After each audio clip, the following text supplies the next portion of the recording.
Damn, Jimmy, this some serious gourmet shit.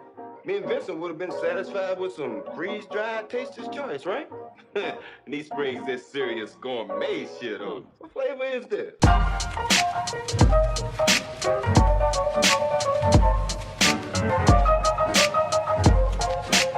Welcome, everyone. This is episode 6 of Tomorrow's Fights podcast. We're breaking down UFC 218 tonight. I'm your host, Matthew Catalano, and with me, as always, donning the Mayweather-McGregor hat for the audio-only listeners, my esteemed co-host. Welcome to the program, Matt Smith. Yo, what's going on? And our returning guest.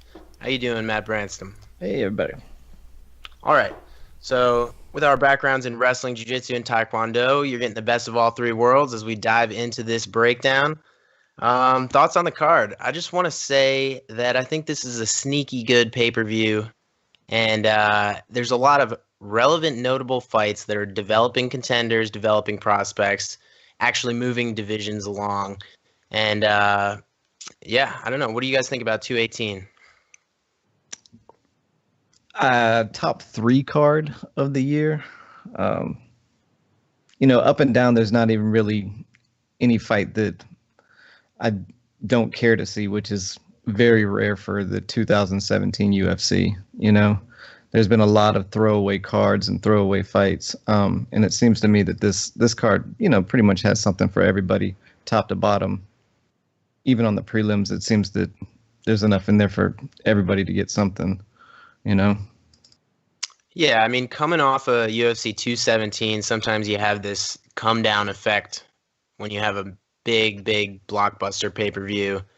But I like 218 a lot. I mean, there's not a lot of buzz around it, but like I said, there's fights that develop the divisions in the UFC, and God, we need that with all these interim titles and things holding up the divisions. What about you, Smith? What's your 1 to 10 on the excitement level of 218? I like the entire main card, so I'd actually put this as a 9.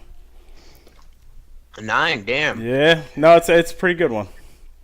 Yeah, what was your 217 1 to 10? That was like an 11, right?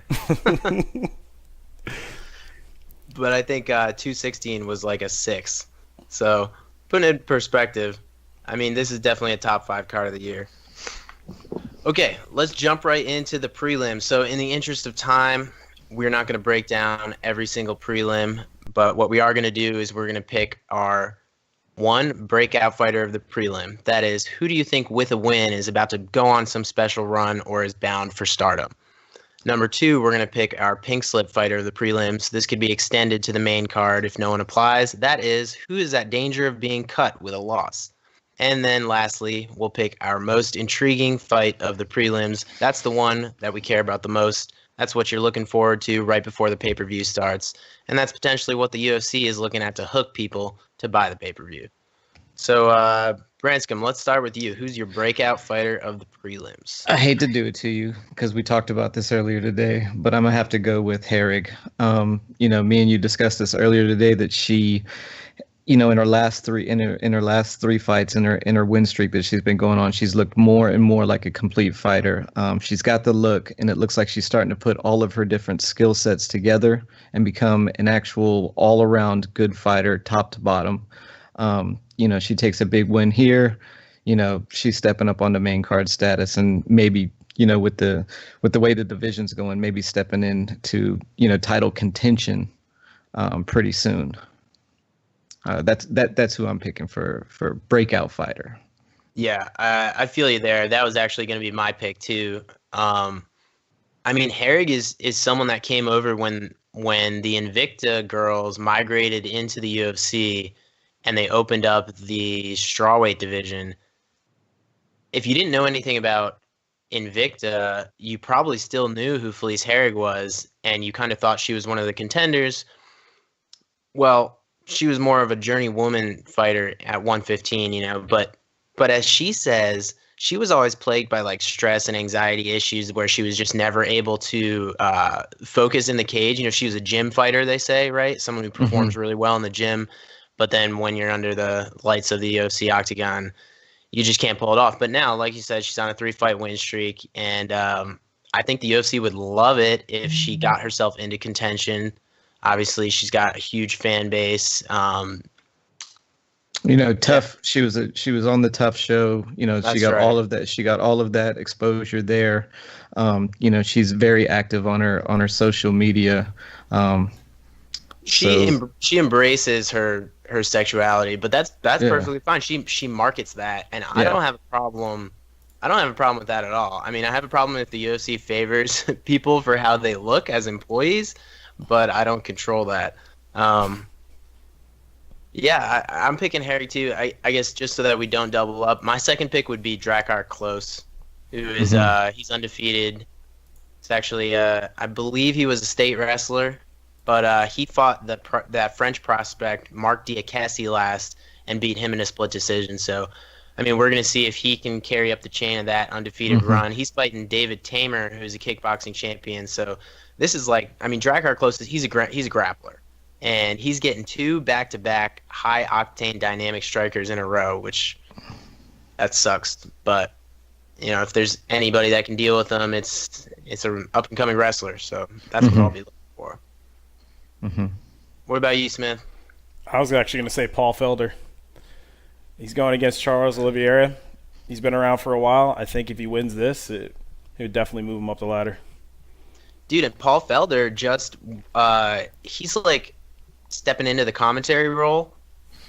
I mean, and not doing a bad job either. No, he's doing okay. He's definitely getting his feet on the ground. You can tell that he's still learning, but his enthusiasm is definitely it comes across very well on the mic, and I look forward to seeing where he goes after this with it. Dude, real quick. All right, favorite fighter commentator. Who you got? It's got to be DC. I mean, I enjoy DC better than anybody. He doesn't seem love for DC. The one thing that I love, and it has nothing to do with him being a wrestler. You never hear him talk about his own fights or himself. And anytime that there has been a light heavyweight out there fighting, I've never heard him. I wouldn't say I've heard others disparage people. Like I've heard Felder do it. It's a bad mistake. But I've seen him like almost try to lift that person up a little bit, and it seems to me instead of alluding to what he would have done in the same scenario. Exactly. Right? Yeah, fighters have a lot of trouble immediately empathizing with what they're seeing because it's all they know. Right, and what they want to do is put themselves out there, and it's and what I think he gets that from is from coaching, because DC coaches a lot of little kid wrestling, and I think he's learned to take himself out of it and realize that there's a different athlete out there. But that's my pick for best. Dude, Dominic Cruz is killing it. Yeah. I love listening to Cruz commentate. I mean, he picks out he picks out the stuff in the fights you're watching that you talk about the next day after you've already seen it. He's the one that's talking about, and we'll get to this later down the card, he's questioning why isn't Jose Aldo throwing leg kicks against Max Holloway. He's questioning stance switches on fighters and whether they should be doing it because of their defense or if they're facing a wrestler. He says the things that are there for the hardcore fan, kind of like Joe Rogan, except he doesn't add any bullshit. He's straight to the point, and he picks out he articulates exactly what you would want to hear someone smarter than you describing about what you're watching. Yeah. So, who do you like, Smith? This is easy for me. Joe Rogan all day. Well, only a fighter commentator. I figure you're going to go by fighters. It's interesting. You remember Frank Mir in the WEC was pretty good. Was that? Yeah, he was very good. I don't know, man. I guess I'd go with DC. I don't know. I just like how Joe Rogan really breaks things down. He has a great understanding of the sport because he's been around it for so long. His delivery to I would say the mid-casual fan is perfect. Yeah. Okay, so breakout fighter, done with that. Let's do pink slip fighter. I mean, this one's easy for me. Bottom of the card, first fight, Angela Maidana. Not sure if I'm saying that right, but she has, I don't even have her Wikipedia page up right now, but just off of memory, I think she's on a 4-fight losing streak, and her only 2 notable wins have been questionable split decisions. That's just not going to be enough to hang around in the UFC, and this is probably going to be it. after she's being fed to Amanda Cooper here. I think she's also one of the biggest underdogs on the card, coming back at like plus 250 or something like that. So yeah, that was the same one I picked out of this card. I didn't know a whole lot of the people on the early prelims there. Everybody on the FS1 prelims, they've got fight of the night bonuses. Every one of them's got a couple of wins under their belt, I think, coming into these fights right here, a couple in a row. So there's nobody on the prelims there, but the early prelims, I mean, Magana, she definitely looks like she might be on the chopping block, and the fact that they fed her Cooper there right off the rip. Actually, that's going to be a really good fight, just to see what Cooper can do on the big stage. Has she fought yet in the UFC? Yeah, I think she has. She's got one. Cooper? Yeah. I remember seeing like her build up. She got. I don't remember seeing her fight. She has a win on UFC Fight Night. She has a loss at UFC 209. Isn't she like 3-2 or something? Yeah. She's This is the 3-3. boxer. She's a boxer, right? Didn't she come from boxing?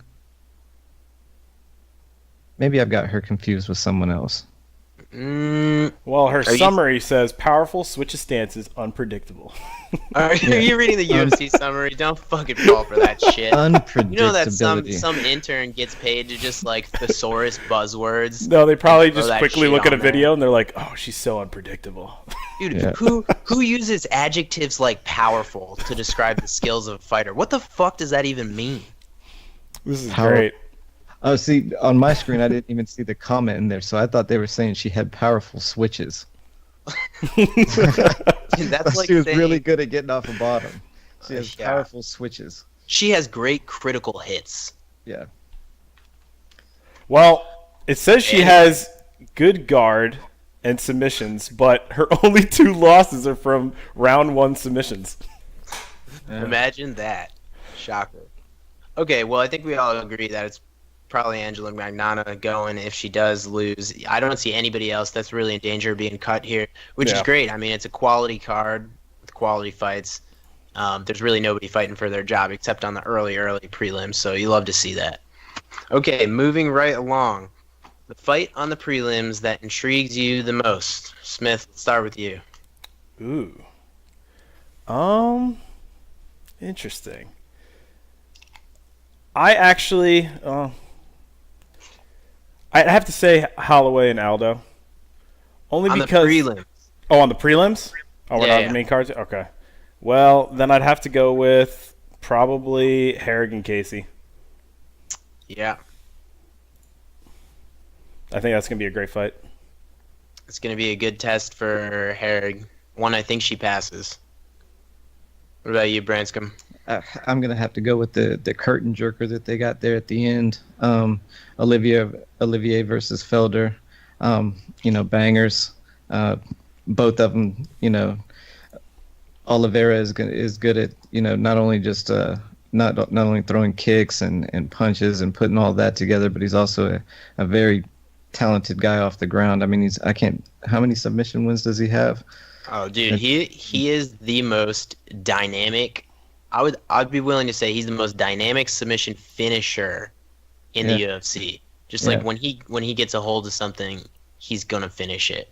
But that also leaves him open to being finished spectacularly in his losses. Yeah. And Felder's one of those guys that's going to bring it to him. Going to be going forward. Trying to live up to that Irish Dragon name. So let's, that's the one I want to say. Dude, that's right. Great fucking like Tekken nickname style, Irish Dragon. Yeah, Actually, I mean, you are right on this, dude. He's got 9 submission wins in the UFC. Olivier, right? Yeah, and a lot of his losses are from submissions too. So Yeah. he spent a lot of time on the ground, but man, this guy has a ton of performance of the night and submission of the night. Yep. I mean, he's a killer in the ring. Dude, this is one of the guys in like the early UFC days, and by early I mean like 5 years ago, that like when they didn't know how to groom prospects, and they let these guys like crash and burn Beat the hell out of each other immediately. Yeah, dude, Charles Oliveira is exactly the perfect example of that. He comes in the UFC and he gets a quick submission, and then he gets a standing submission. He gets a standing rear naked choke over Efrain Escudero, who was still considered good at the time. Then they put him in there, in his next fight against Jim fucking Miller. Like, dude, way too fast. Like, Charles Oliveira had been fighting MMA for like 2 seconds. Tap the brakes. And he goes in against Jim fucking Miller and gets knee barred, and it looked like a brown belt rolling with a black belt, and that's exactly what it was. And ever since then, it's been like win one, lose one, and he's been fighting nonstop contenders. So he's just a fun fighter, you know. Where's he out of? He fights out of Houston, Texas. So what camp is he fighting out of? Is it that Team Takedown or whatever that Johnny Hendricks was from? No, that was in Dallas. He was out of Houston. Yeah. I don't know why, for some reason I was thinking he was a Mark Henry guy. Did he used to train with them at one point? That sounds like you could be right. I don't know. Oh. We'd have to dig into that. But it is interesting to know that Oliveira is a late replacement for Ali Aquinto for this fight. So Ali Aquinto was actually supposed to be headlining the prelims against Paul Felder in like a striker versus striker matchup. But he suffered some type of injury, so Oliveira stepped in.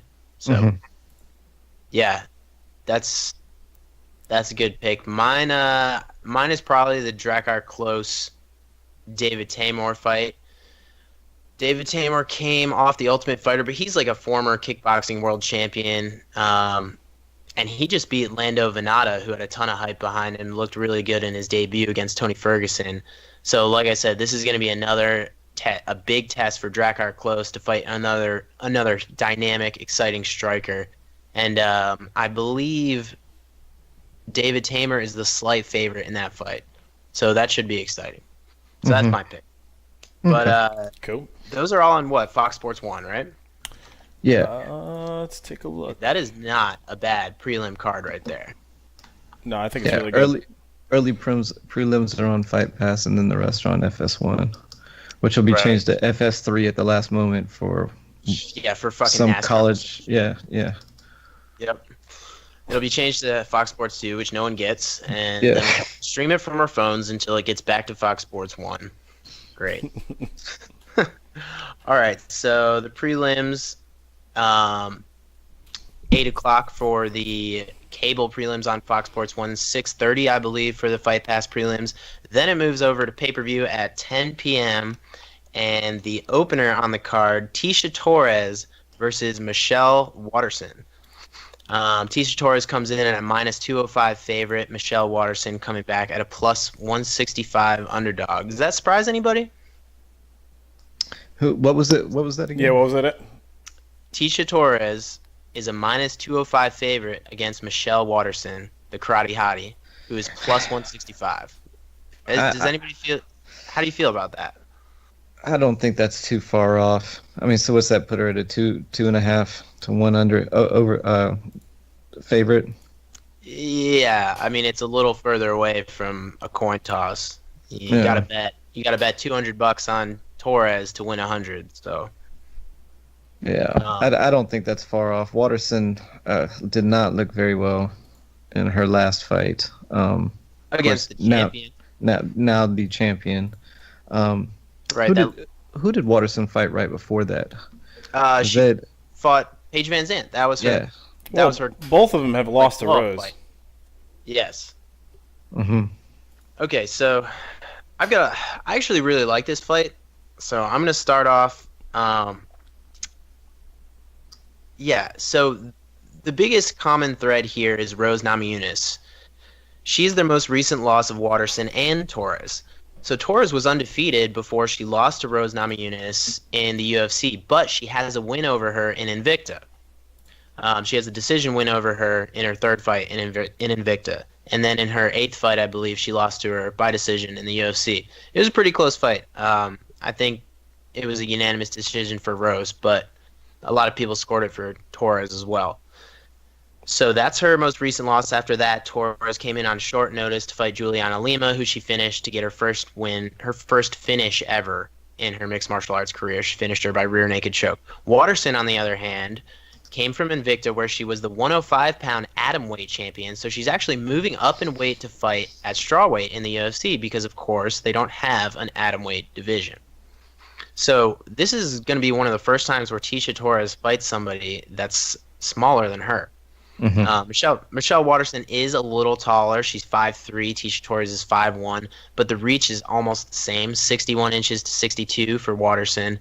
And Tecia Torres will definitely have the strength advantage.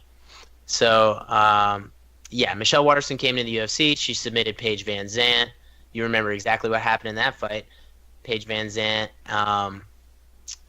she went for a head and arm throw. Give up the back. Almost. So she went for a head and arm throw.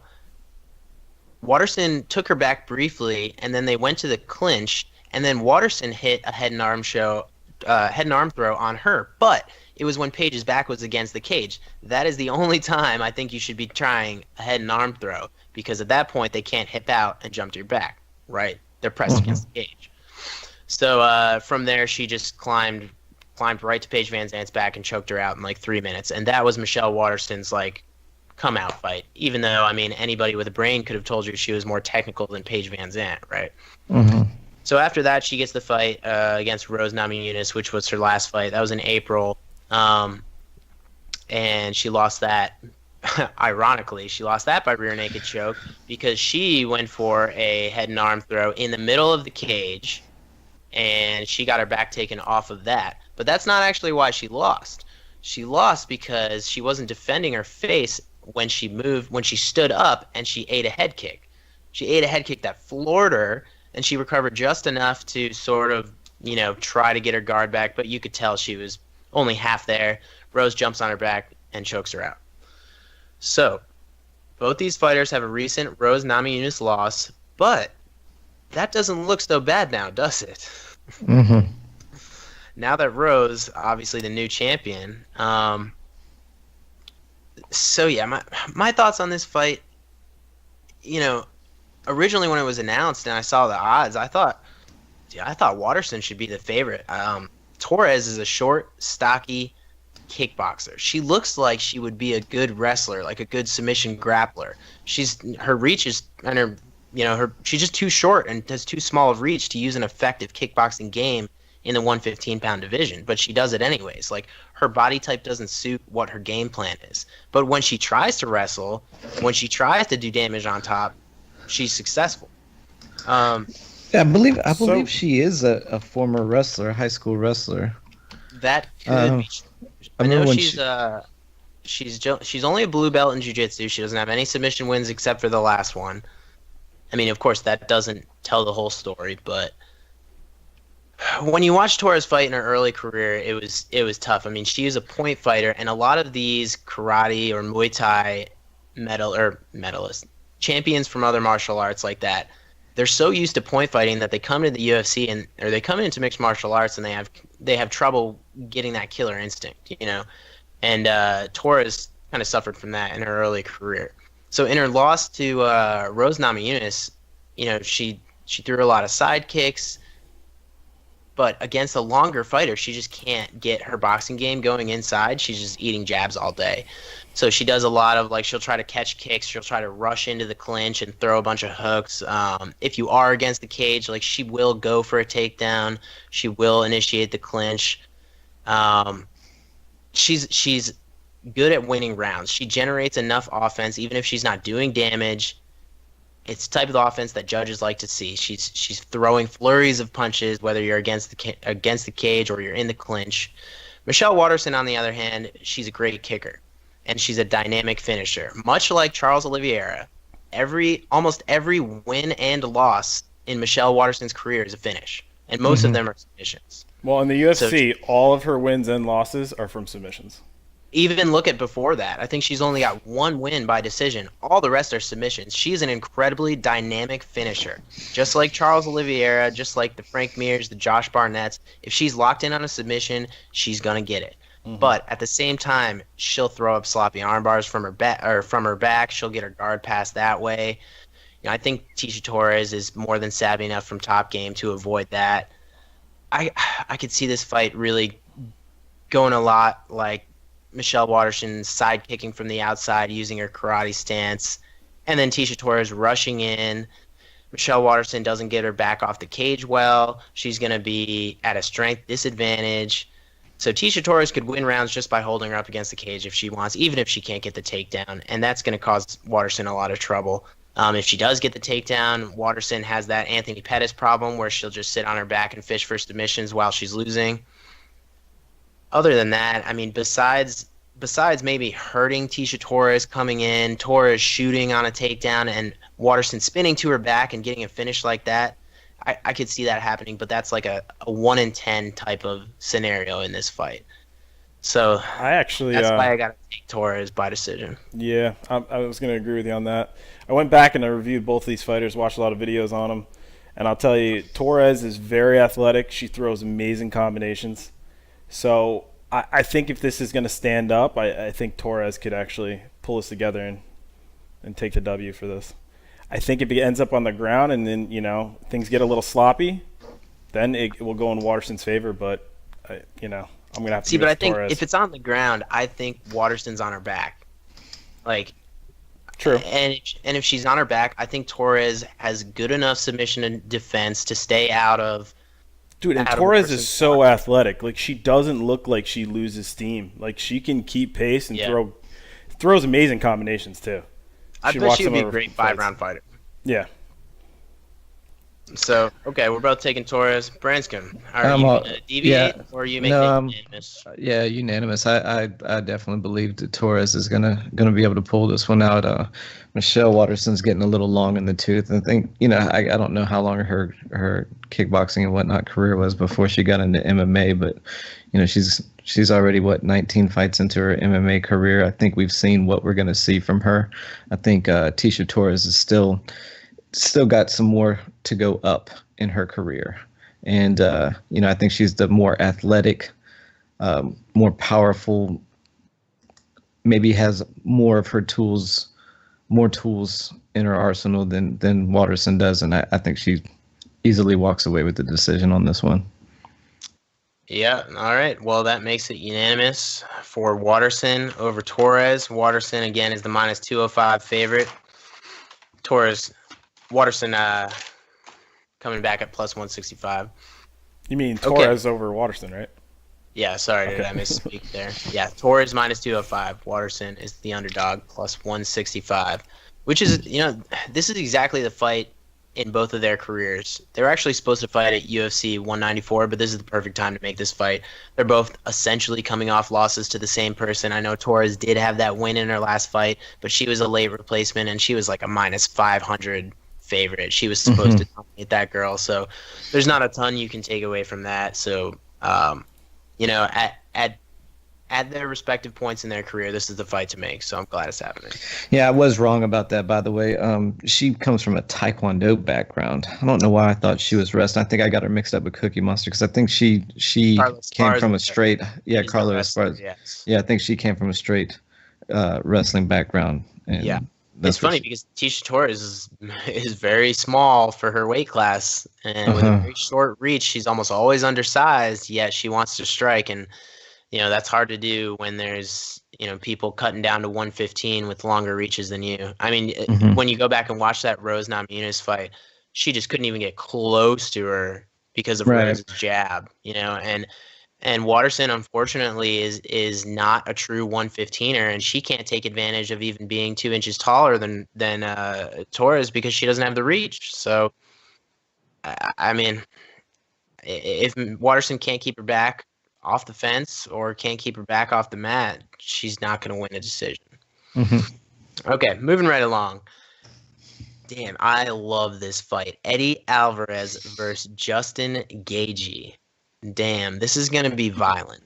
Yeah, this was the saving grace on this one, because I will let you know, losing Frankie Edgar versus Holloway, that was a huge fight for me. That was something I really wanted to see. I think I believed Frankie could take that fight or at least make it very, very interesting by putting Max on his butt.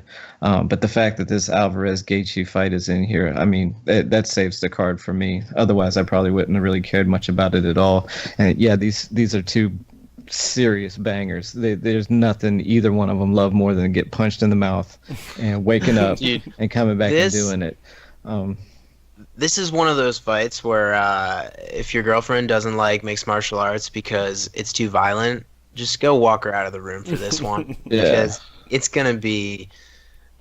I mean, that Michael Johnson, Justin Gaethje fight, like, dude, nobody fights like that at this level. Well, the one thing we do have right now is we've got all of Gaethje's fights from, what was it, World Series of Fighting that he was in before, but we've only got one UFC fight that he's been in. And Michael Johnson is no pushover, but you are not. I don't care who you are. I don't care what you take. You're not going to live that way for very, very long. I mean, he's been hearing that for a long time though, and he's 18-0 now. Yeah, he's undefeated. I will say Michael Johnson was the perfect test for him coming in. Yeah, but, I got a lot to say about this fight, so somebody else start first. Smith. Dude, I'm telling you right now, Justin in the clinch, his elbows and uppercuts, they're nasty. This is going to be an amazing fight. And I think Eddie, he's been around forever. He's an awesome brawler. What else is there to say? I can't even pick a winner on this one, to be honest with you. I think it's going to be Justin, but we'll see. I can pick my winner easily and not even say I know Eddie Alvarez is going to walk away with this one. I don't think he's going to have any problem with that. I think he's a much more skilled and polished striker. I know it seems at times he's definitely got the experience. You've seen him at times go into that that brawl mode, but he's a very talented boxer. He's got it wrestling, and he's been everywhere, done that, And where is this fight? It's in Detroit, Michigan. I don't know why I was thinking. Detroit, Michigan. Can I? Yeah. Can and I the only loss he has interject? recently is to Connor, really. So. Yeah. So yeah, that was horrible. Talk about Alvarez's wrestling though, because this is one of those things, man. I hear about it all the time, but I don't see it very often. Well, what you don't. When's the last time he fought a good wrestler? What happened that time? Who was the last good wrestler he fought? Chandler. Yeah. Michael Chandler, and they went what 1-2? They split 1-2. Yeah. 1-1. No, they've had 3 fights, haven't they? They've had 2. They went 1-1. But okay. I don't know, man. I don't see Eddie Alvarez's wrestling. Like, I didn't see it in the Pettis fight. I saw him holding him up against the fence. I didn't see it in the Poirier fight. I saw him shoot a sloppy double and just get shucked off like it was nothing. Like, I don't know, man. I just haven't. People say that he's got good wrestling. They say he's got wrestling in his back pocket. I mean, remember when they made the Conor McGregor Eddie Alvarez fight? 50% of people were like, dude, what about Eddie Alvarez's wrestling? I don't know. Well, what about it? Mm-hmm. Well, he's not one of those super offensive wrestlers. He's not the, Phil Davis who can shoot from 18 feet away from you and catch a double on you. He's not that explosive. But what he does have is good hips, good legs, good base. You don't see him get out of position very often. You don't see people taking him down. And when he needs to, he can crush you up against that fence and kill time. You saw that in the Anthony Pettis fight. He didn't need to stand back. And, Anthony Pettis, maybe not the better striker, I wouldn't say, but he won the exchange, though. Yeah, but so what did Alvarez? He did what he had to do to win. He put him up against the fence, made it ugly, and then when he needed to, took him down. You don't have to be a pretty wrestler to be a good wrestler. You don't have to be the guy that gets the 5-point throw every time. You got to be the guy that gets 1 point. That doesn't give up a bad throw, and eventually gets your guy down. That's a good wrestler to me. Matter of fact, that's a great wrestler because you don't run the chance. Yeah, and I think he does have effective wrestling. And Michael Chandler is a monster. He would be top 5 easy in the UFC lightweight division. Yeah, maybe a couple of years ago, but yeah. No, that's a good point. I mean, I think people forget that there's more to wrestling than offensive wrestling. Mm-hmm. Defensive wrestling is huge, and that there's some wrestlers. Correct me if I'm wrong. That don't have good shots at all and just make it all the way just because they have great sprawls and counter wrestling, right? Wasn't DC kind of like that? Yeah. Well, and DC was a Greco-Roman wrestler, so he's not, he's not your shooting double legs snatch. He's more of a, upper body control type wrestler. Right. So once he gets somebody underneath them too, it was like having a house on top of him. Mm. Okay, so you're picking Alvarez. You think that he's just going to be a cleaner striker, or what's this fight going to look like? I think it's going to be a cleaner striker. I think Gaethje's going to rely too much on being able to take a punch and then give a couple back. I think Alvarez, though at times we've seen him brawl, I've also seen him be really smart, like in the Pettis fight and also in the Dos Anjos fight. You got to see his power too, but he can definitely use his ring generalship and his old man craftsmanship at this point, I think, to outlast this young guy. I don't know if y'all watched the Tough at all. It hasn't been very contiguous between the two. I think it'll be a good fight between both of them. Yeah. Okay. So I'm calling mid to late second, third round knockout for Alvarez. You think he just gets caught in an exchange and that's it? Yeah. It definitely won't be early though. Anybody who's got experience or who's been to like the champion level, they take their time. They feel things out. So I would have to agree it's not going to be early. But it's really up in the air though. Yeah. I'm telling you, in the clinch, Justin is nasty. He is nasty in the clinch. The point I was going to make is that with Gaethje, if y'all had seen any of this season of Tough, it seemed like his whole coaching shtick, everything he had was okay, you just need to make this ugly, because basically I think that's what he knows. You know what I'm saying? That's what is in his bag. There is nothing else. There are no tricks in there. There is no nuance. It's straightforward. Take it on the chin. Hope the other guy gets tired so that I can throw some licks back. And I think Alvarez has way more than that in his tool bag. So, all right. Smith is taking Gaethje. Branscombe is taking Alvarez. I don't even really want to choose one. Put your name down on your choosing. All right. So, Branscombe, I will say you nearly swayed me. You got the new shiny fighter. The newness is still on Gaethje. Let me tell you what I think, and this is probably going to piss you off. Mm-hmm. Okay, so I think Eddie Alvarez is a great fighter with an incredible legacy. He's fought in Japan. He's got a Bellator belt. He has a UFC belt. He can hang all that shit on his wall. Does he have a dream belt? Yeah. I don't know if he does. He lost that Shinya Aoki fight. He came back and beat him. In Bellator. Let me see. It was in Bellator. But anyways, nonetheless, I digress. I think Alvarez has overachieved in his UFC career.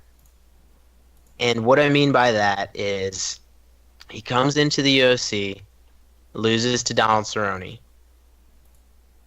who, great fighter, but very beatable opponent. He gets the split decision win over Anthony Pettis, debatable. Then he comes in, and I'm not saying it was lucky.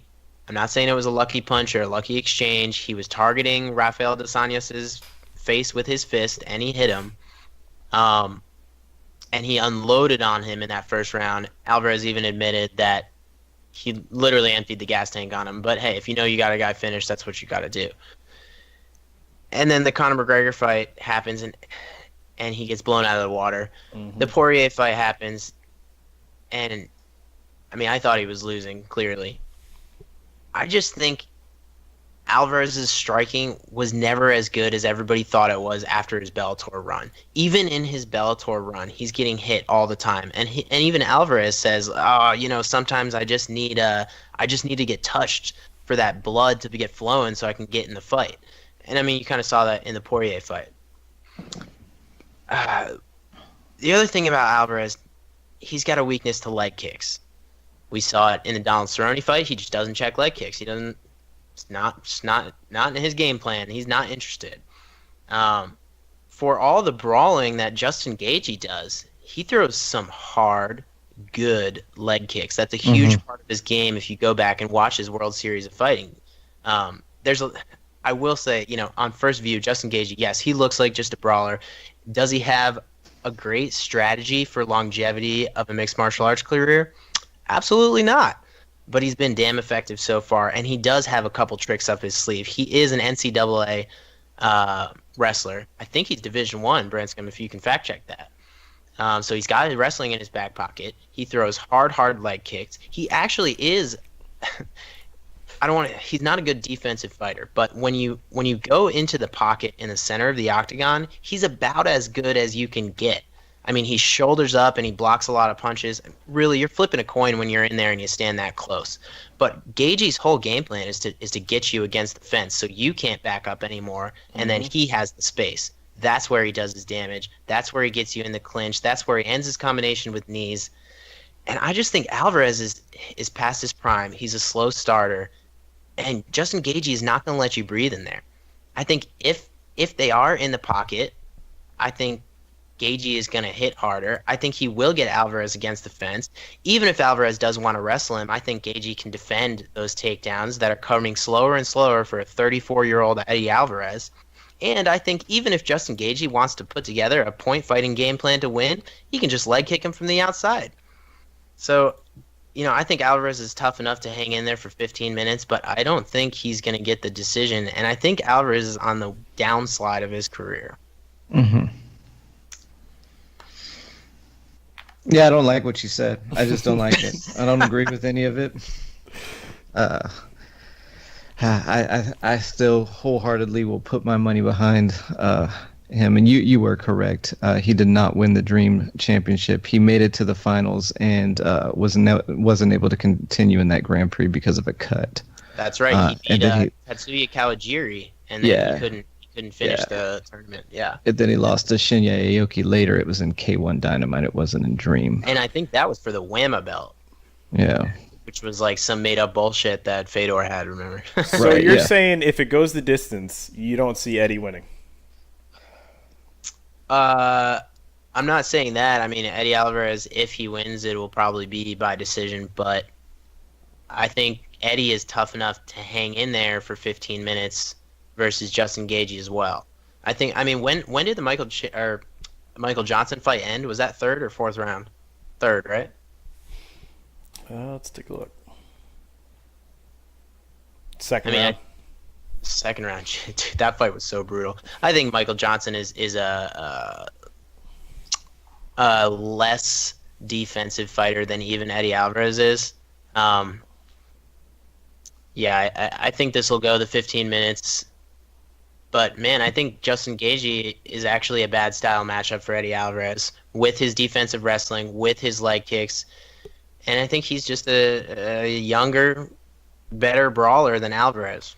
So, sorry, hate to do it, but Justin Gaethje, decision. All right. Oh, so odds, by the way. Justin Gaethje is a minus 185 favorite. Alvarez comes back at plus 150. So, Branscombe, if you're a real true believer, you can make some money. So you're saying Justin by decision? Yeah. All right, I'm going to say Justin early. Yeah. Okay. If I were to put my money on a loss and on an Eddie Alvarez loss, I would definitely say I would think that it would be a knockout before it would be a decision. I think he would be able to outsmart him for the decision. The problem is I think Eddie's going to play it safe, and I don't think Justin's going to let him do that in the first round. And I think he's going to apply a lot of pressure. I just don't like how Eddie starts so slow now, man. He's not. He's in. You only have 15 minutes. You can't start slow in the UFC anymore. Not unless you're in a 5-round fight. Yeah, it's got to be a 5-round. Dude, you can't give away rounds anymore. Too many fighters do that. But can't play it safe when there's only 3 rounds. No, you can't, and especially with the judges. I mean, you never know if what they're thinking on those swing rounds. So, all right, let's move on. So next, Henry Cejudo versus little Sergio Pettis. Henry Cejudo coming in at minus 260. What a huge favorite for this fight. Versus Sergio Pettis coming back at plus 190. This is in the flyweight division, of course. Henry Cejudo coming off that just destruction of Wilson Hayes. I mean, he won 100% of that fight. There was no struggle, no adversity. Sergio Pettis coming off that 5-round decision win over Brandon Moreno. Lost the first round, but otherwise looked pretty good. Cejudo, remember, is also coming off that questionable loss to Joseph Benavidez that a lot of people thought should have been scored a draw because of the point deduction in the first round. And then prior to that, of course, losing to Demetrius Johnson. So, Branscombe, I'll let you start with this. Why don't you talk a little bit about Henry Cejudo as a wrestler, as a 2008 gold medalist when he was, 21? Yeah, he was very, very young. He basically was one of the first American wrestlers, if not the first, for them to pull out of the high school or cadet ranks and bring out to Colorado Springs to train full-time out there, freestyle wrestling. Because I don't know if y'all know this or not, but in college you don't wrestle the style that are one of the two styles that are wrestled in the Olympics or international wrestling. You have collegiate wrestling is folk style wrestling, like what you have in high school. Around the world, they start kids out doing either Greco or freestyle, and that's what they stay with most of their wrestling career. In the USA, we switch. So what they did was they recognized that Henry Cejudo was going to be a very good wrestler. He was super talented, out of California, winning everything, winning cadet worlds, I believe. He was a cadet world champion, and they decided rather than him go to college and continue, practicing in collegiate style wrestling or folk style wrestling, they brought him up to Colorado Springs. He trained there for 4 years, ended up going on to be one of I think at the time he was the youngest American gold medalist in freestyle wrestling. After that, his wrestling career kind of went a little bit south. He ended up not even making the team in 2012, ended up leaving the shoes on the mat to retire, and then came into MMA. And I personally believe he was, just maybe because of the lack of depth in the flyweight division, ended up getting pushed flyweight division ended up getting pushed into that Mighty Mouse fight a little too early in his career. Yep, I'd agree with that. And the bad thing is, once you take a loss like that, once you get, demolished like that from start to finish, I don't know if he could ever come back and face Mighty Mouse again without having that in the back of his head. That's always going to be a albatross. They're a chain holding him down. He's always going to have that thinking, I can't beat this guy at this game. So coming into this fight, with the way he's made leaps and bounds since he started, I don't see Sergio having much of a chance in this fight. I think he's going to be over. Go ahead. It's a very bad matchup for Pettis. Yeah. Very bad. He's also, even though he's got 18 pro fights, he's also still very young. Was he 24 years old? Or 24 or something? Yeah, he's 24, and I think he's been in the UFC since he was a teenager, hasn't he? I mean, it's been a while. I remember him losing to 20. Was he 20? What I don't like about Pettis is he relies a lot on stand-up, and all of his fights in the UFC have gone to decision. And I don't think Henry's going to let him, if he wants, he's just going to take him down, and his ground and pound he's just going to destroy Pettis. Pettis has nothing on the ground right now. He's got an okay guard, but that's not what you want to do with Henry Cejudo on top of you. This is really bad. I don't think this is, I'd be surprised if this goes more than 2 rounds. Mm-hmm. And, Pettis has got a very, just like his brother, he's got a very kick-oriented fight style. It likes to keep that distance, likes to stay at kicking range and get his rhythm going. Unfortunately for him, Cejudo is a very pressure-forward fighter. He gets that from wrestling. He's going to be in your face, pushing it and trying to make the distance where he wants it to be. And if it looks to, I believe if it looks to Cejudo that at any point in time he doesn't feel like he's getting the better of the stand-up, I mean, Pettis is going to go for a ride and end up on his back. On my notes on this, I put that Sergio, he throws a lot of body and head kicks, which would be a great thing to keep your distance. But all it takes is just one time for him to catch one of those legs, and it's going to be over. Yeah. I mean, I really don't have much to add. That's exactly how I feel about this fight. Sergio Pettis' game plan relies so heavily on kicks, as you said, just like Anthony Pettis, his brother. And, right in the Brandon Moreno fight, 30 seconds in, he throws a kick, gets it caught, ends up on his back, gets his back taken, Can we just talk about how the Pettis brothers have a propensity to get their back taken in like every fight they're in? Like, what the fuck is up with that? Anyways, so Sergio has that problem too. He gets kicks caught. He gets taken down by wrestlers much inferior than Henry Cejudo. So let's say he knows that, and Duke Rufus knows that, and his whole camp has said, "All right, fuck it, we're not gonna throw kicks. You're only gonna box." Well, even then, I mean, Henry Cejudo's boxing game has looked incredible since losing to Mighty Mouse. Like, what the hell happened in between that Mighty Mouse and Joseph Benavidez fight where he just became this like Chad Mendes wrestle boxer? You know what I mean? It was like when Chad Mendes came through the WEC and the UFC and he was only a wrestler, and then something happened working with Dwayne Bang maybe? I don't know. Same thing happened to TJ Dillashaw, right? Working with Dwayne. You know, all these wrestlers that just became good strikers, which is actually funny. Where does Henry Cejudo train out of? Do we know? I think it's his own camp situation. Wouldn't he be a great Team Alpha Male guy? Yeah. Anyways, so yeah, like I said, even if Sergio comes in with a boxing-only game plan, he doesn't really generate enough offense with his hands anyways. Most of his damage, most of his just general offensive output comes from his kicks. And like you said, he can't throw kicks against Henry Cejudo. Even if Cejudo doesn't want to take him down, he can catch those kicks and fire off 2 or 3 combinations right after he does it. Hurt Pettis, get him against the fence, clinch, stall, take time away, win rounds, do whatever he wants to win 2 out of the 3 rounds. I mean, I love Pettis. I love the Pettis brothers.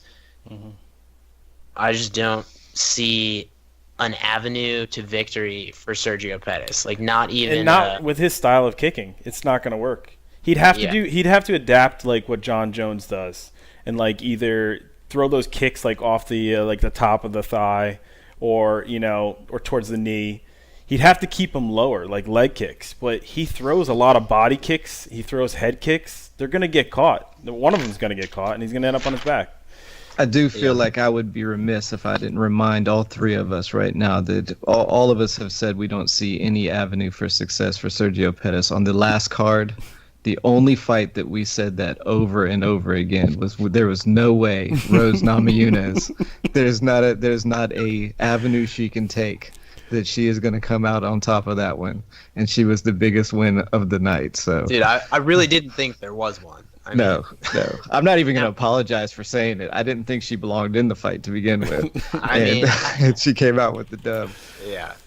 Looking back as I was rewatching her fights, though, to break down the Torres Waterson fight, she is even a better striker than I gave her credit for going into that Joanna fight. Like, still not enough that it would sway me to pick her, but I mean, I don't know what. I mean, she hits hard, she's long, she has a great jab, and yeah, we didn't see that one coming, huh? Nobody did. And if they told you they did, they were more. It's more along the lines of you wanted Rose to win. Yeah. You didn't think unless you show me your betting slip. I don't fucking believe you, and I don't give you any credit. Or how about Bisping now? Freaking 2 losses in a row. Dude, he was just in it for the money for that last one, but that was brutal. Okay, we digress. Let's move along to the co-main event. The fatties, the heavyweights, Allistair Overeem versus Francis Ngannou. And while I pull up the odds, Smith, take it away. Oh, let's see here.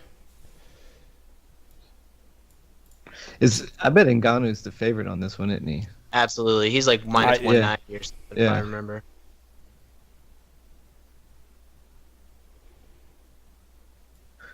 So, I don't know, man. Someone else take it away. I'll fill in a second. I'm gonna say I've got some thoughts on this.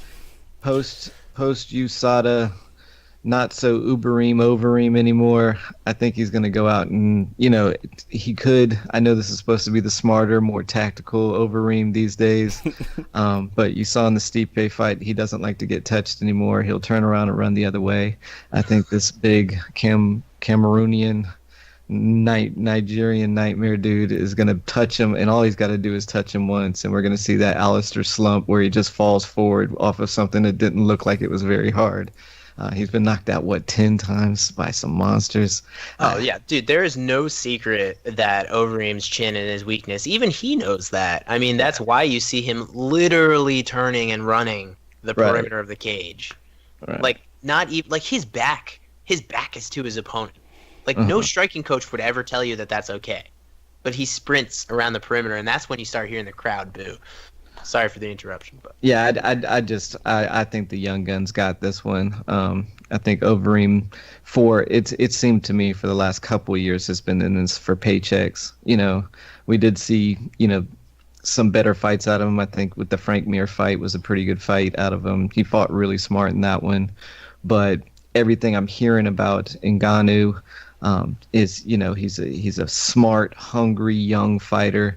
Real deal heavyweight prospect. It's not his physicality that any of his coaches talk about, which is obvious. The thing that glares at you when you look at him is the fact that he downloads the move patterns and everything in real time. They say you could teach him something, and by the end of a sparring session, he's throwing that into the mix, and I think that is what is going to, has got him on this trajectory going up. So if he beats Overeem here, he ends up in the title shot, I think. I think he skips over everybody else, and we see him with Stipe fighting, very soon, maybe as early as March of next year. Of course, with me having said that, that's what everybody wants. That's what the UFC wants. That's what all the fans want. MMA gods are going to laugh at us, and Overeem's going to fucking clean his clock for no reason, well, and we're crane kick him. So these are my. This is the notes I've got for Overeem right now. He's been fighting since 2002, in Pride. He's had some serious ups and downs, but he's got some wins recently over Mark Hunt, Fabricio Werdum, and I think Fabricio's actually been pretty decent. So, he's got powerful strikes still. He wears down his opponents with kicks. It's really going to come down to, can he get lucky and knock him out? I don't think so, but Francis is definitely a really strong, fast fighter. And he's got a lightning bolt on the side of his head. I mean, that's important. Dude, that's right. That's well, here's the crazy thing about Francis, though. In the UFC, he's never gone past the second round. In his career. Okay. But Overeem, we all know, has a bad chin, like you were saying. So I see this actually finishing pretty early. Mm-hmm. I think he's gonna go right at him. He's super fast, and I think he's gonna knock him out.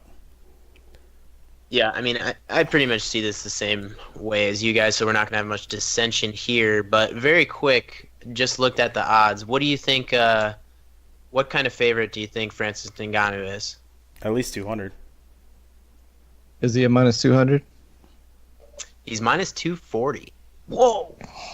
Yeah. I mean, that's kind of high for someone as untested as him. Yeah. He's been kind of fighting some jabronis. I mean, like, respect to Arvlasky, but yeah, I was gonna say, time to hang it up. I mean, he's been fighting some guys in the UFC that don't even have Wikipedia pages. Let's just put that out there. Got to win over Curdy Blades, though. Yes, that's right. Dude, Arlovsky's up there with the great MMA names, Curtis Blades, right next to Drakkar Klose. Yeah. Okay, so yeah, like I said, I feel the same way. Overeem actually has experienced a lot of success. That when he first came in the UFC, dude, it was a disaster. He had that fight with Brock Lesnar where, USADA assumptions aside, he was ginormous. So he had the fight with Brock Lesnar, TKOs him, which we all learned maybe wasn't that big of a deal. And then he goes on to get KO'd by Bigfoot Silva, remember? And then he got KO'd by Travis Brown. I mean, how are those? Winning both of those fights, by the way, at the time of the KO. Yeah, easily. Very classic Overeem losses. But where are both of those guys at, dude? Right.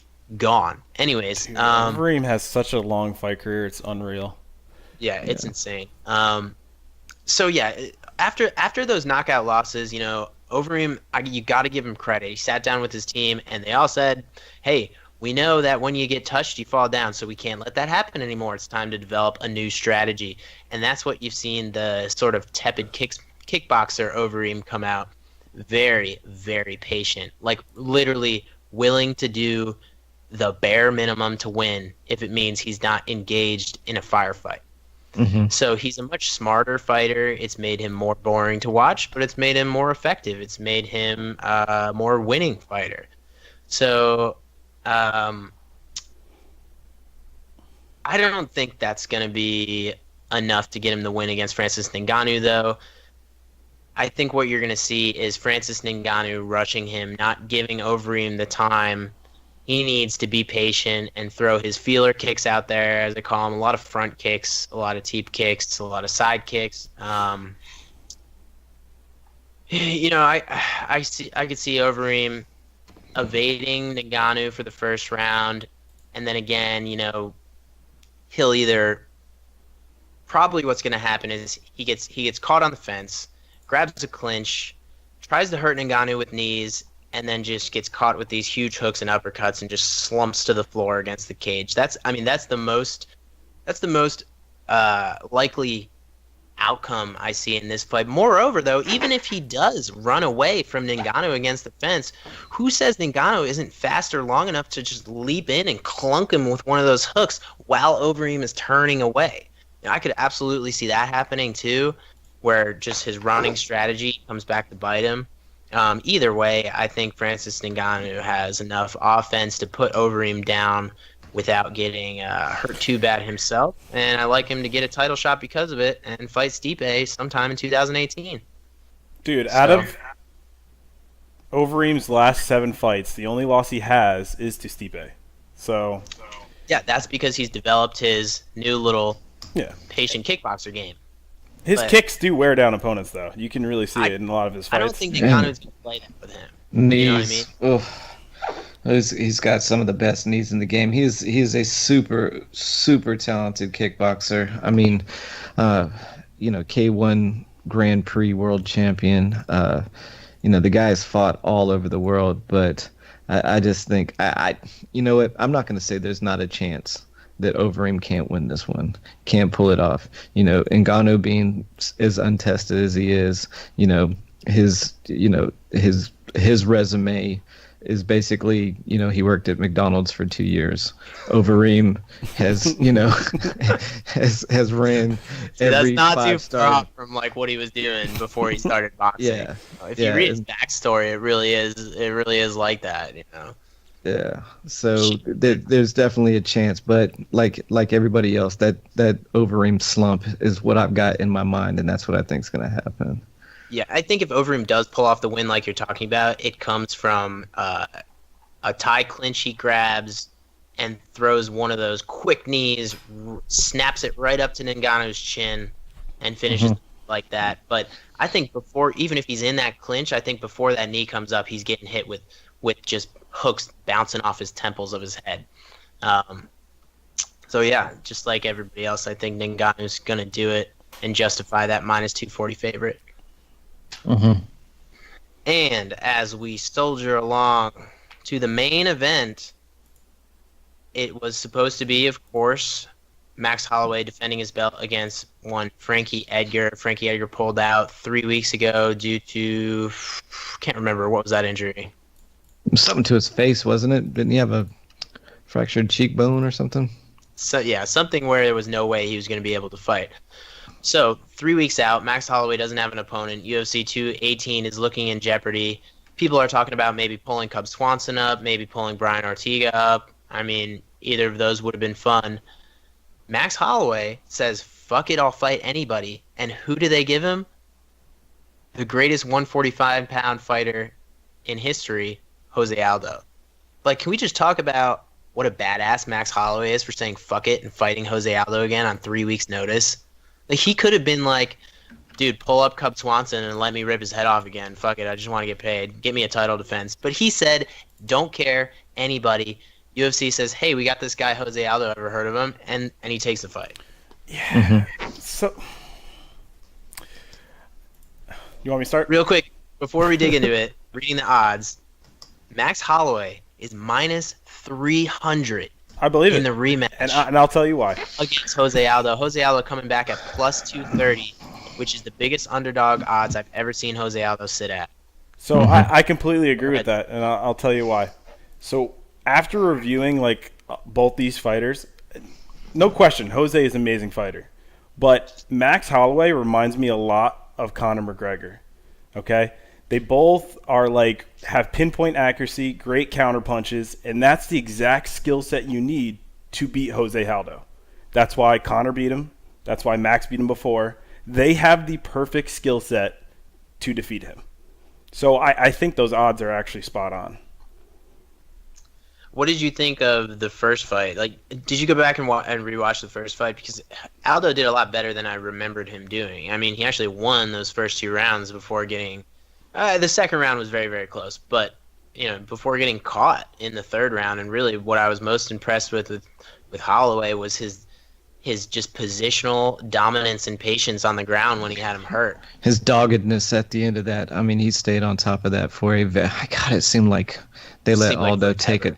They wanted Aldo to go out on his shield, and he delivered. He stayed in there as long as he could. But goodness gracious, yeah, the doggedness of Holloway staying on top of it, just going after it. You could almost feel it. Sorry, but you could almost feel it in Aldo when you saw him scrambling just to try and get a half guard back, and Holloway never let him sit there, never let him get it. You could feel the pain, as someone who practices jiu-jitsu and wrestling, the pain of just not being able to secure that half guard, while you're getting passed or while you're getting hit, and anything like that. I mean, you could just see it in Jose Aldo as he was crumbling, just could not get position back, and he's an amazing grappler. Yeah, and that just lets you know how bad he got hit, how hard he was rocked, because there was nobody in the UFC in the featherweight division, probably all the way through lightweight, that could have held Jose Aldo down. Well, it speaks for to 2 Holloway years before that. Yeah, because Holloway picked the perfect times to transition to a new position, the perfect times to stay in one and punch. Like even when he was knee sliding out of half guard, as soon as Aldo went to shift his hips, he would stay, and then he would hit him repeatedly with ground and pound to get him to open up his defense, and then he'd slide right into side control, pop over. The most incredible part of the finish was when he had Aldo's back, and I totally forgot about this. He had Aldo's back, and he flirts with trying to go for a rear naked choke, realizes, fuck it, he's so hurt, I'm not even going to waste my time with this, rolls over into top half guard, just finishes him off. Like, that's perfect fighter IQ. That's exactly what he should be doing. I think most fighters would have sat on the back for a while, and Aldo would have recovered. But, so Smith, I guess you're picking Holloway? All day. I'm gonna agree totally with Smith on the outcome, and also with the fact that the odds are probably in the right place, with Aldo being at 240, but not so much because of Max Holloway's pinpoint accuracy, or how it has basically nothing to do with Max in this one. I think it has more to do with where Aldo's at. The fact that he took this fight on short notice lets me know that he's kind of in a desperation mode in his career. He never would have did this, 3 or 4 years ago, even when he needed money. If he was a little bit injured, he would pull out. He would move fights around. He wouldn't take anything on short notice. Wouldn't let anything happen where there was a late replacement. And the fact that he's got those 2 looming losses back there, he's been flirting on and off with the media, talking about where he's, am I going to retire? Am I not? Am I going to play soccer? Didn't he at one point start flirting with doing professional boxing? So I just don't think Aldo is all in this one. And then on top of all of that, if you move that out of the way, you've got the weight cut. And guess what? It is a horrible, hard, brutal weight cut for Jose Aldo to get down to 145. It always has been, and now you shorten the amount of time already that your training camp's going to be, and now you shorten it again because you've got to make that weight cut. I just think those factors don't lead to a good outcome for Jose Aldo in this. You got Max Holloway, the rising star. He's been on the scene. I personally think Aldo is a better fighter than him. I think if he had a couple more fights to get his head back underneath him and came back at Holloway again. I didn't have trouble giving that second round to him in the first fight. I thought he won the first 2 rounds easily and got caught. I just think this isn't the right time for him to come back and fight Holloway again. He might prove it wrong. He's a tough guy. I mean, he came up in the barrio. There's nothing you can say, you or I can say to do that'll scare him or deter him from his path. So we'll see what happens. But yeah, I'm gonna go with Holloway on this one just because of the time frame where Aldo's at. I would say more in his mind so than in his career. Because I think what is he, 32? I mean, he's a lot younger. Aldo is only 31, but damn, it seems like he's older, doesn't it? Yeah, and I mean, fight age. Yeah, fight mileage might be a little bit more. His fight age might be up there in the, Mark Hunt range.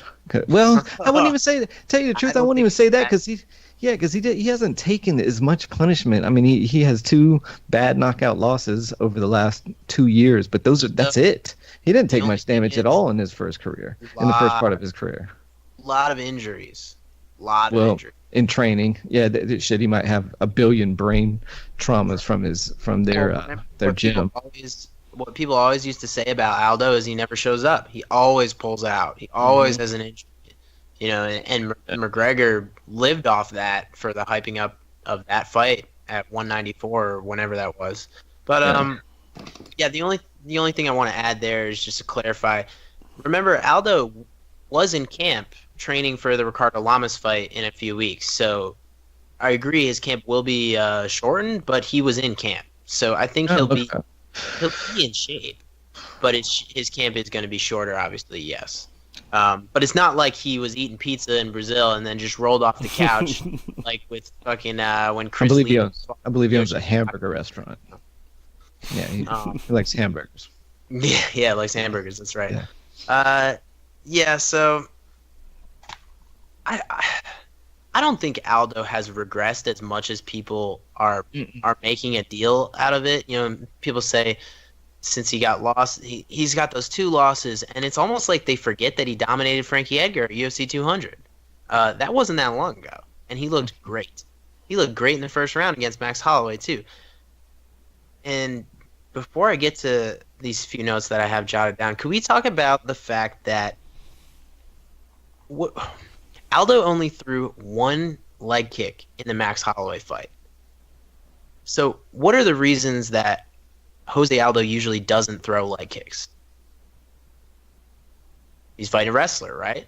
But he threw leg kick. He threw leg kicks against both of those, and against Faber as well. I don't think he was ever scared of being taken down. I have no idea why he didn't do it in that Holloway fight. Because Holloway's not your takedown kind of grappler, So why did he not chew up that lead leg of Holloway? I mean, Holloway even fought. He switched his stance, but he fought in the orthodox stance like the whole time. So Aldo could have. Aldo's orthodox as well, I'm pretty sure. So I mean, he'd have to kick the outside leg, or I guess maybe the only time he threw a leg kick, he got countered, but I mean, he kind of threw it out there like a naked leg kick. He didn't really set it up, but.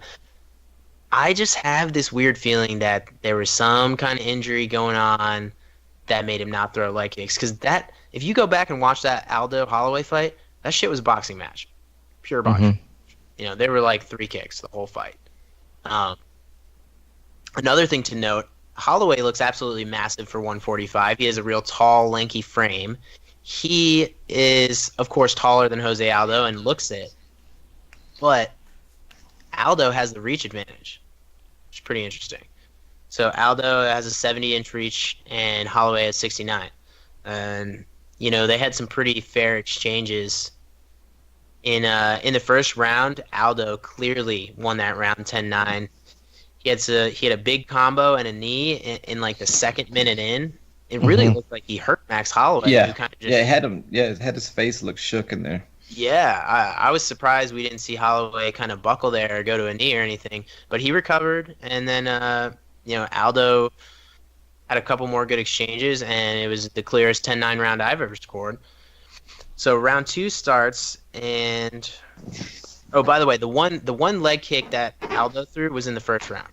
That was one of the most successful things that Holloway did was countering that leg kick. So the second round starts. Aldo starts to go to the body a little bit more. Holloway starts turning up the volume, and this was one of those things I remember distinctly thinking that, like, why isn't Max Holloway throwing more volume? And I think it was just because he was getting countered so tightly by Aldo that he had to pick his shots more. But he turns up the volume in round 2, and like you said, I scored it for Aldo too, but much, much closer, and you see Max kind of loosen up. He goes back to his corner, and his corner tells him, like, get your shit together. You just lost the first 2 rounds, which is great. You love to hear your corner be honest. And yeah, that's when Max came in the third round, and it wasn't just like he was losing the round and then caught him.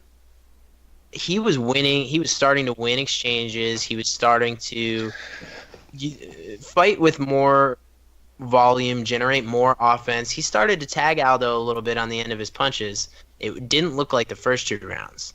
And that's when he caught him with a straight right shot, and like we said, he just didn't let him get up. Finished him from there. But, I mean, if he doesn't catch Aldo there, what happens in that fight? I don't know. If it goes to decision, I mean, again, who's saying somebody doesn't catch somebody else in round 4 or 5? But I don't know. Now you bring this up, Jose really is known for his leg kicks, and I actually didn't really realize that in the last fight between them that he wasn't throwing leg kicks. Yeah, he only threw 1, and so Dominic Cruz actually, he talked about it a lot in the commentary. He was like, I'm shocked that he's not throwing leg kicks. Like, is there something we don't know? Yeah, because that's what he's known for. He throws some nasty, powerful leg kicks. And Holloway looks like a pretty good target for it with his long, lanky body, and he's not a takedown threat. So, I mean, people after that fight, there was a lot of talk about that, and people would post gifs of the one leg kick that Aldo threw, and they were like, see, this is why he didn't throw him. And it's like, dude, that's one exchange of him throwing a naked leg kick and getting countered. Like, yeah, that shit happens. Like, Aldo traditionally throws his leg kicks like off combos. You're not going to check them all either, so. No, you're not going to check them all, but he throws the leg kicks off like that 1-2 combo. Yeah. And why wasn't that happening? I got to think that Aldo had some type of injury and they were planning to go with a boxing heavy game plan. Like, I'm picking Holloway for what it's worth. I think that he's getting better and better, which is crazy. I don't even think he's in his prime yet, and he's a champion at what, 26? I think now that he's got those first 2 rounds out of the way, the fight will start and look more like the third round started with Holloway feeling confident throwing that volume that he's known for. But man, I'm really going to be interested to see if Aldo goes to the leg kicks, because I got to think that there is a reason that he didn't do it, and we haven't heard what that was. And Aldo, he's tough as nails. He doesn't talk about being injured if he showed up for the fight. He's not going to make that excuse. You don't really hear it from those Brazilian guys. So I think there were some rumors of it, but I don't know, man. I want to see what Aldo changes here. What if he changes nothing and says, hey, I won the first 2 rounds. I was winning the fight. I just got caught. I can do this again.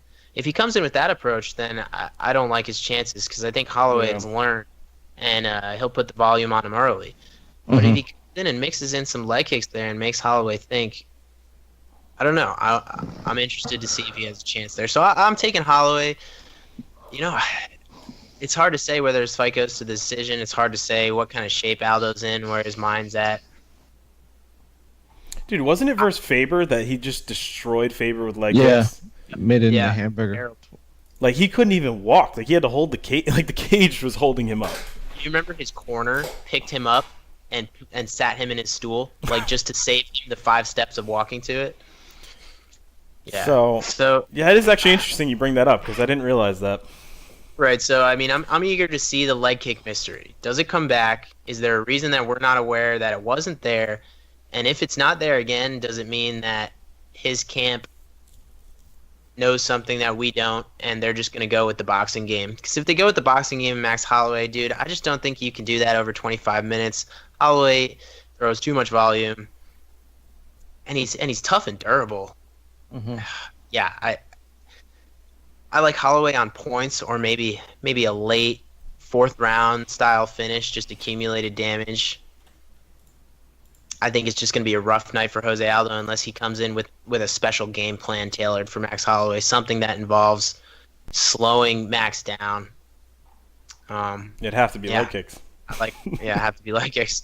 So I'd like Holloway to retain the 145-pound belt and then challenge Frankie Edgar once Edgar is healthier, vice versa, more correctly spoken. But wouldn't this totally fuck things up if Aldo won? Can we just talk about the what's next for a minute? Yeah, that's the thing though. Is nobody in the UFC brass, no fans really want to see another Jose Aldo versus Frankie Edgar fight. Everybody and they their would brother. just do a rematch again. They would just do a third round of Holloway and Aldo. But why? No, you know what they would do? They would have the winner of Cub Swanson and Ryan Ortega fight Aldo if Aldo won. You think so? You think they give it to Frankie Edgar? I don't know. No, I don't think he'd fight Frankie Edgar. He's a featherweight? I don't know why I was thinking Brian Ortega was a lightweight. Yeah.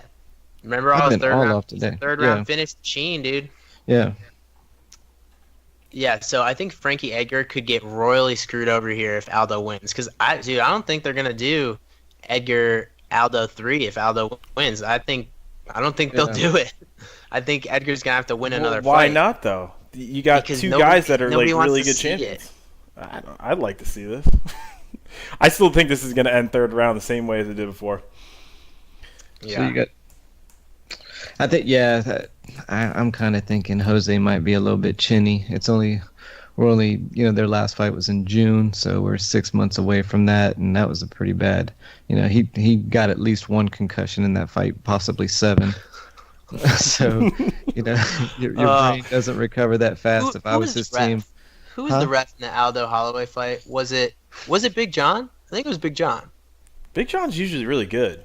No, it was good. I mean, if anything, it was late. I mean, if anything, it was late, and they gave him the champion's chance, as I like to call it. Yeah, and there's nothing, with a fighter like Aldo. I mean, you got to give him the benefit of the doubt. He's been fighting, forever. You hardly ever see him in trouble. If this was Aldo's first fight in the UFC and he got put on his ass like that, I would say stop it a lot sooner. But with enough data that we have on this guy, we know he's hard as a gypsy coffin nail. Yeah, he's earned it. That's for sure. Yeah. Okay, so all three of us like Max Holloway to retain the 145-pound belt and take on Frankie Edgar.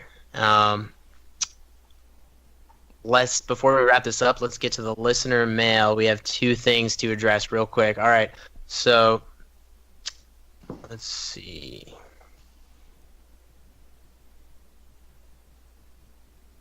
Mike from California writes in, I'm excited to see the Overeem-Ngannou fight. Is this going to be one of those fights where we realize that there are levels to this shit, and Overeem wins a decision and we learn that Ngannou just isn't ready for this style of opponent?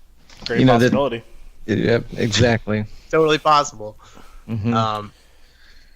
The UFC is just like any other sport. There are going to be some of those people that are get a very big hype train and end up not panning out, especially when you and it might not be the time that you want it.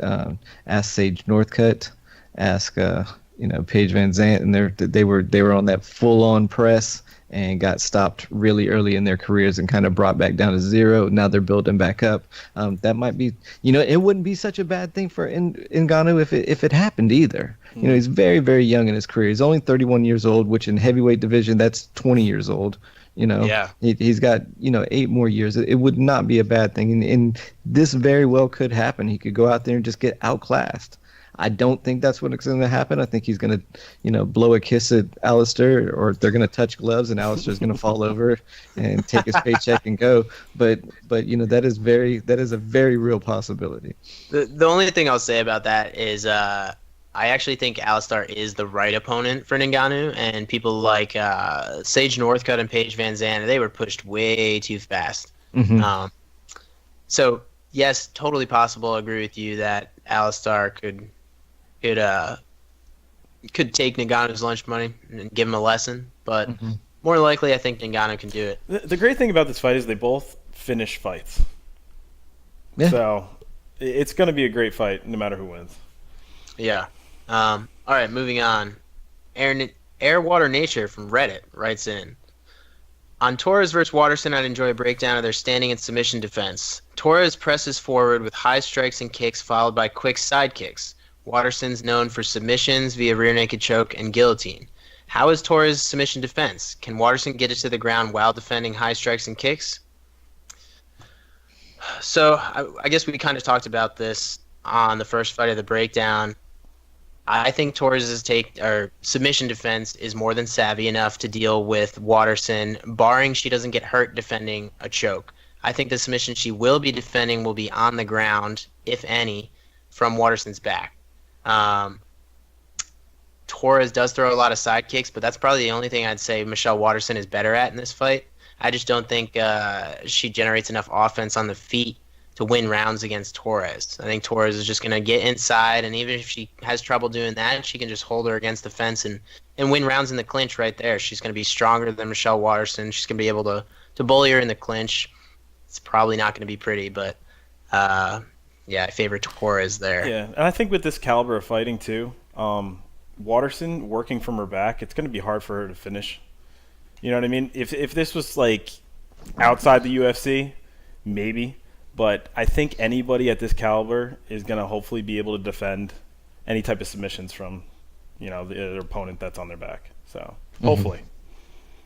Yeah, I'd say Torres has that body type that's kind of harder to submit in that weight class too. The short, stocky girl. I mean, built like a fire hydrant. Yeah, it's harder. It's harder to triangle people like that. And Waterson throws up a lot of triangles, a lot of arm bars. But Torres, she's just gonna pass her guard off those. I mean, I just don't see it. Yeah, so. It is absolutely amazing that she comes from a Taekwondo background. That is not what you would expect a Taekwondo fighter to look like. You would expect more something along the lines of Stephen Thompson with long hair in the female division. But what we've got is someone that it looks literally like a bulldog or a pit bull. Just something you would throw in there and just have it hold something else down. But that's not who she is, huh? Yeah. True that. Okay, that wraps up the listener mail segment. Let's wrap this up and get out of here. Those were good. Keep those coming, by the way. We need more of those. So next time we'll be talking about UFC 219, which doesn't officially have a main event yet, but we think it's going to be Cyborg Holly Holm, I guess. They haven't come out and said that, so the card's not finalized. But send us your mail and questions about that. tomorrowsfight@gmail.com, @tomorrowsfight, our Twitter account. Leave a comment on the YouTube video, anything like that. Easy to get a hold of us. That is all for us. Branscombe, Smith, any parting notes you want to say? Wait, so it's not confirmed? Because on UFC's website, they have Cyborg and Holly Holm. Okay. I mean, maybe it is headlining, but I think they're making last-ditch efforts to find something bigger. Remember, that's the New Year's Eve card. Not New Year's Eve, but the day before New Year's Eve. Okay. So they like to do some big stuff for that card. Gotcha. So, That'll be a okay. hell of a fight. Anything else from you guys before we say sayonara? I'm good to go. Just thanks a lot, everybody. Yeah, this was fun.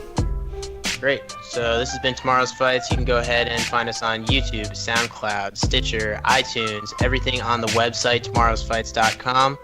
That's all we got. We will see you next time for Tomorrow's Fights.